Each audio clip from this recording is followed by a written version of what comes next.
Hello, Augies Worldwide. I'm Dave Casler, amateur radio call sign KE0OG, here with another episode of Ask Dave. We're going to do something just a little bit different tonight. We're going to look at this. This is a quartz crystal, and I bought this last month at Quartzsite, Arizona, where Quartzfest was held. And apparently there is some kind of a quartz mine near there or something like that. So it's named Quartzsite. Now, this particular crystal comes from Brazil, and there's a reason for that. This is the same kind of crystal that is used to make crystals for determining the frequency for a transmitter.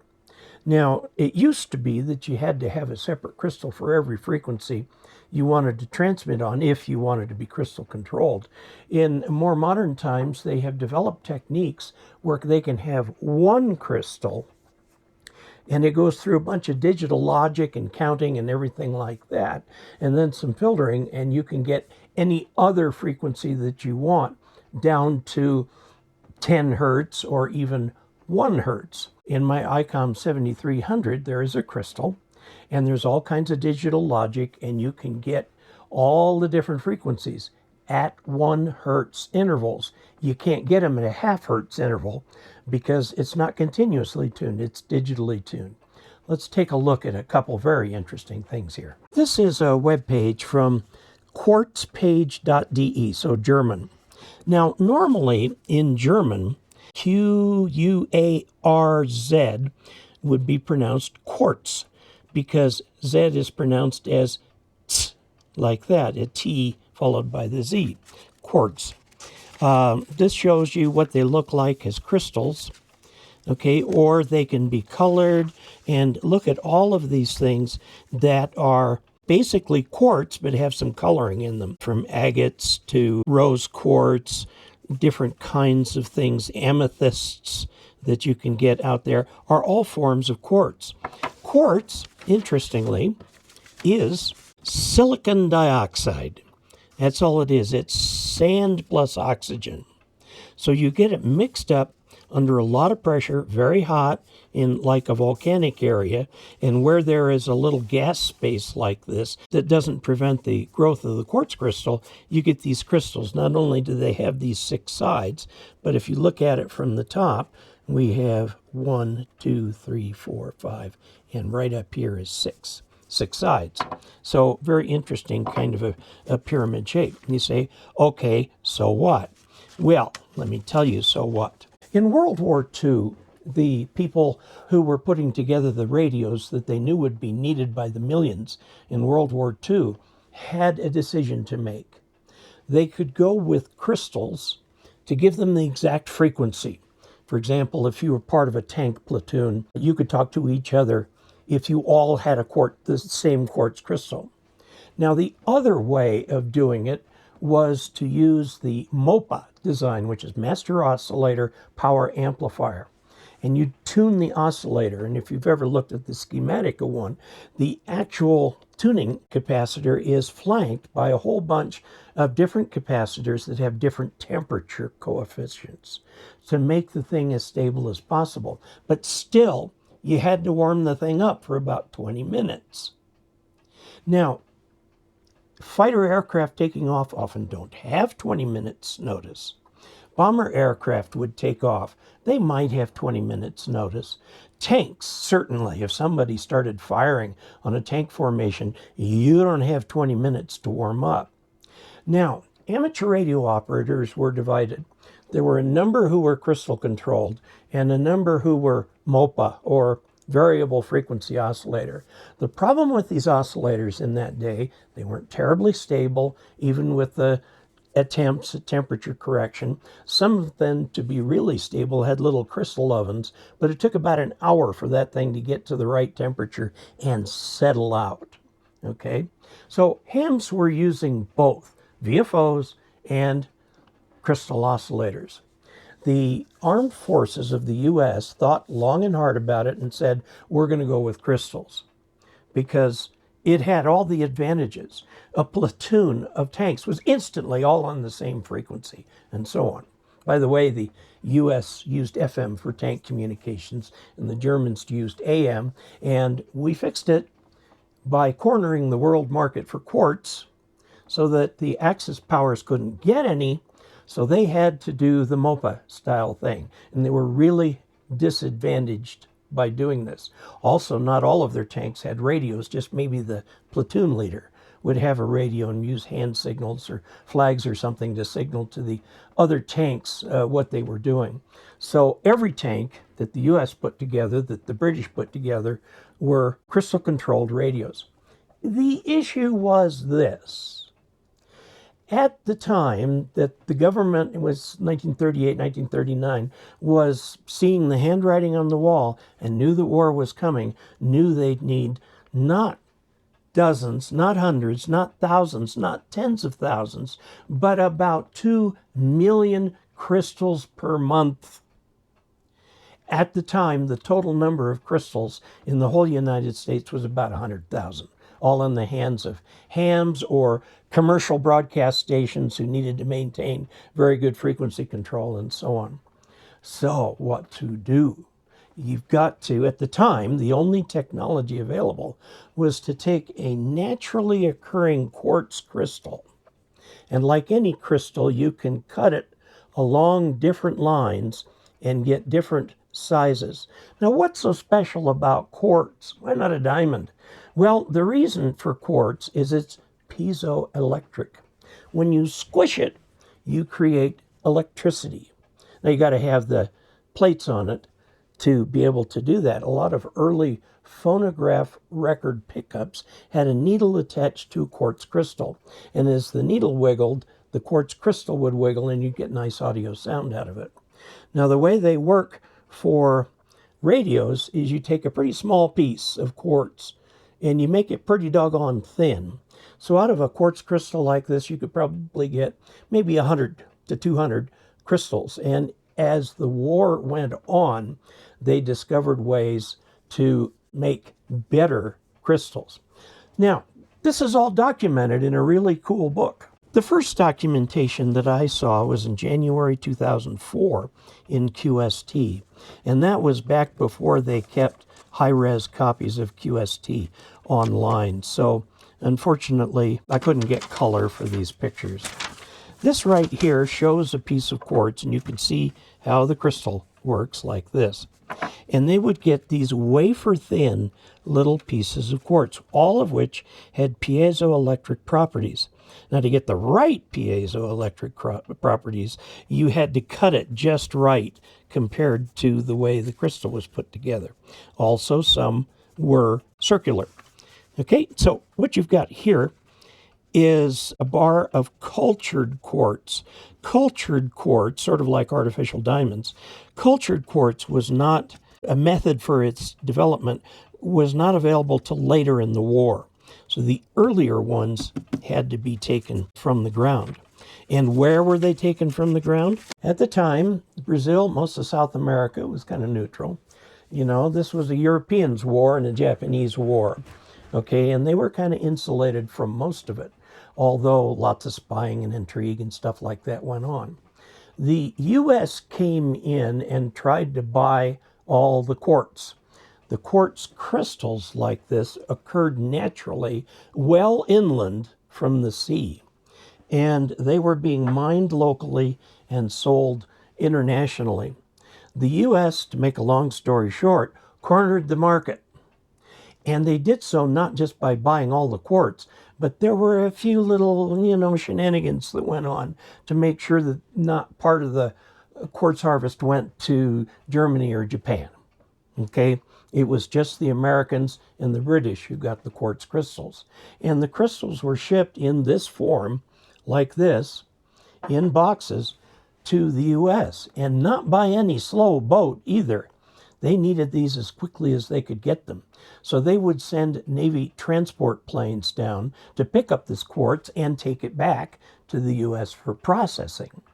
So let's look at a couple things that came out of this. The first is this book, which is a great expansion on this article. This book is IEEE Press, the Institute of Electrical and Electronic Engineers. Now, for however many years that I was working, that organization was my professional organization. That's how I stayed current and all that sort of thing as an electrical engineer. And they've published a lot of history books. And I've got some very interesting ones from them.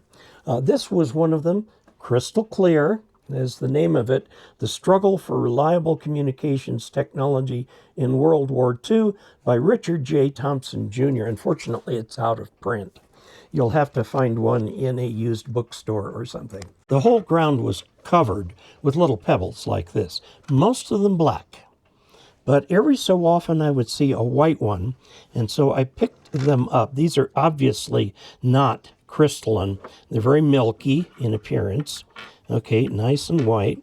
This could be crushed and be a very nice source of sand. Quartz crystals like this rarely appear in the U.S. Most of them are in Brazil. Okay, now you'll notice that this isn't a very good one. As you look through this with the desk in the background, you can see all sorts of air bubbles and inclusions and little pieces of flotsam and jetsam and so on. Now, there is still enough of this crystal that's pure that you could still use this to make quite a few crystals.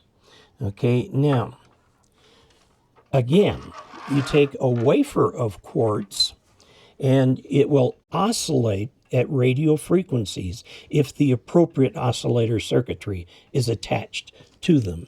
Occasionally you hear just the crystal referred to as an oscillator, but we as hams know that you need more than this. You need an oscillator circuit with positive feedback.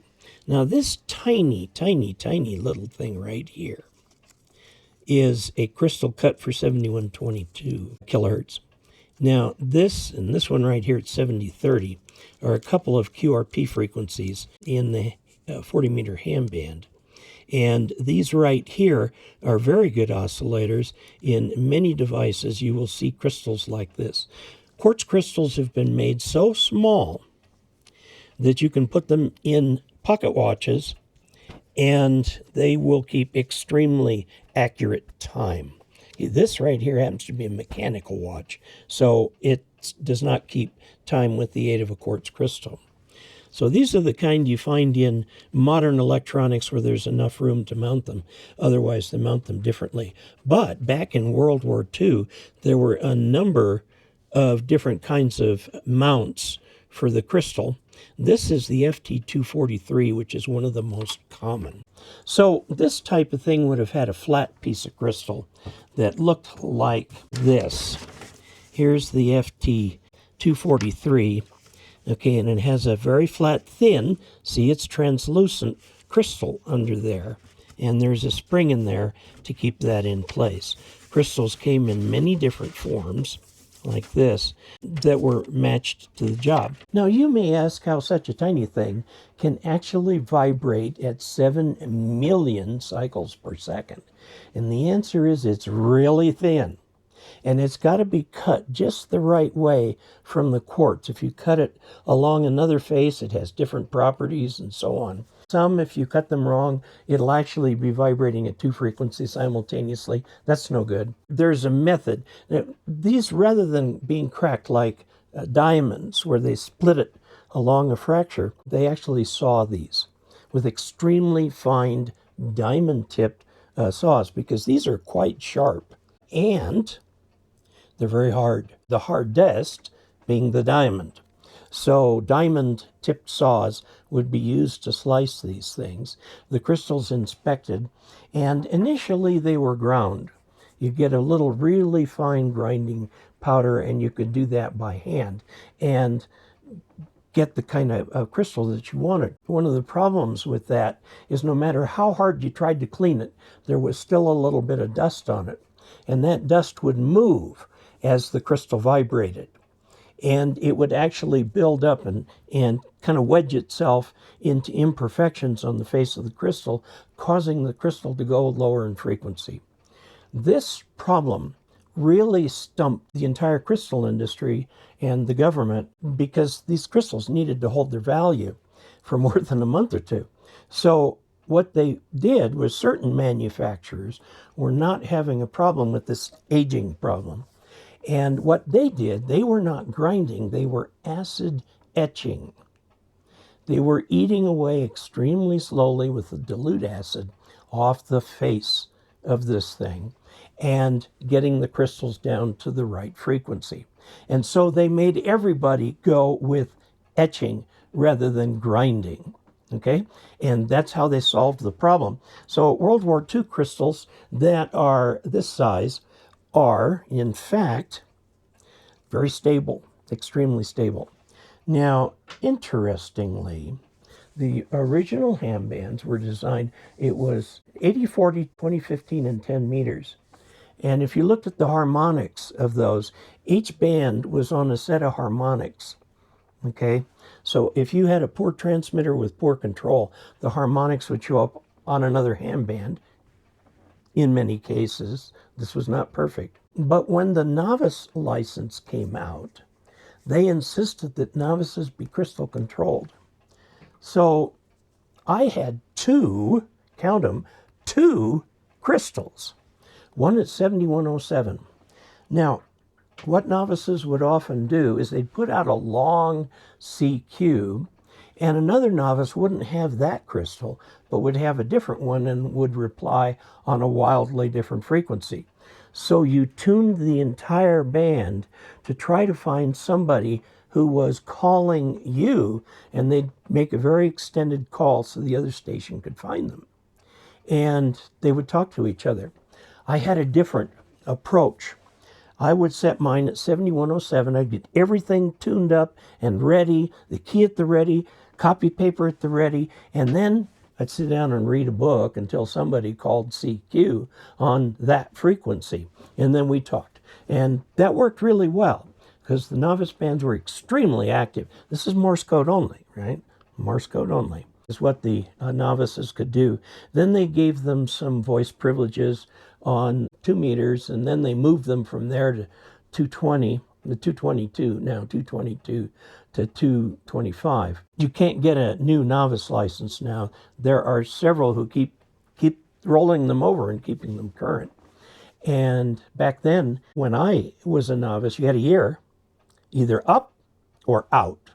And I made it up. It was a ham across town. We would practice code every night for an hour or two, sending pages of QST back and forth to each other. And we went down to the FCC office in Los Angeles and passed our generals together. That was quite the trip. I still remember that vividly.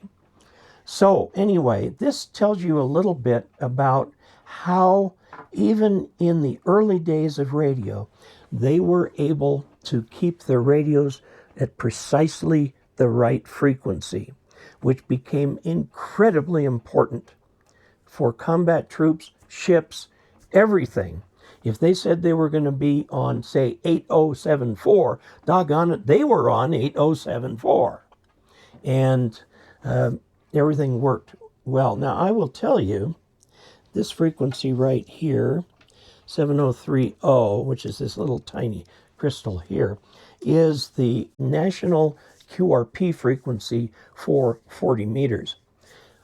By tweaking the components in the oscillator, you can, quote, bend the crystal 2 or 3 kilohertz either side. What you do is you reduce the voltage on this so it doesn't dominate quite so much. Nowadays, the best practice with crystals is to operate them on their natural frequency.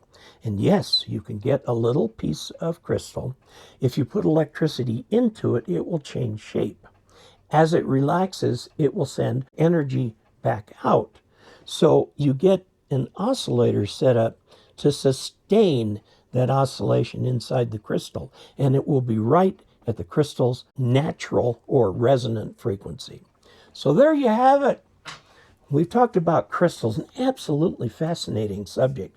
I will tell you, if you have a modern radio, there's a crystal in there somewhere, sometimes several, but they use digital techniques to make it work.